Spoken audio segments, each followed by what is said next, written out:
Okay, today I'm gonna show you a quick hack on my Narwal robot, but is useful to all robots.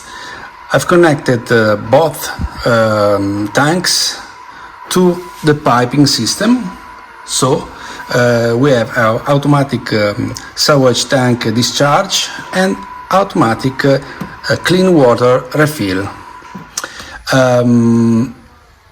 This is a quick look, okay? It's not a tutorial, only a quick look.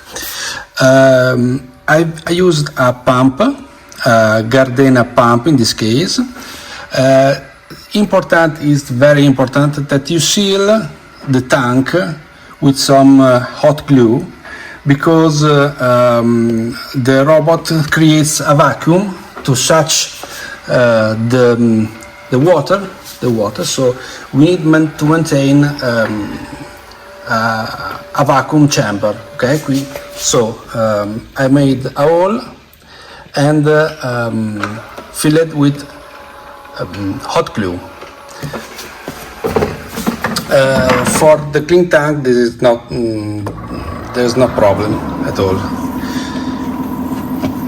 Here is the electrical valve that allow the water to flow into this little tube and directly into the tank. These blue cables are the sensor of the water. So in this case, the pump has kicked in, so it will suck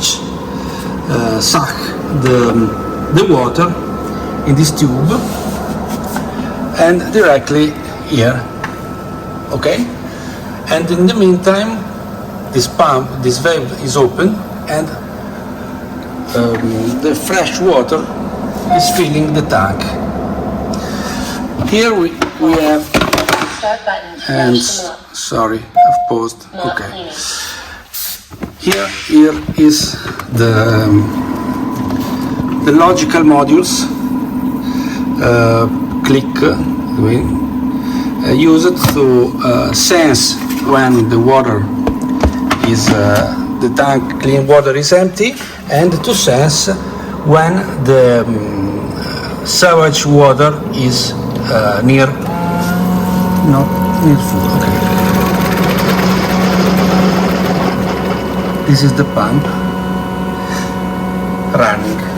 So basically, you can run the robot without having filling in clean water, nor empty the sewage tank of dirty water.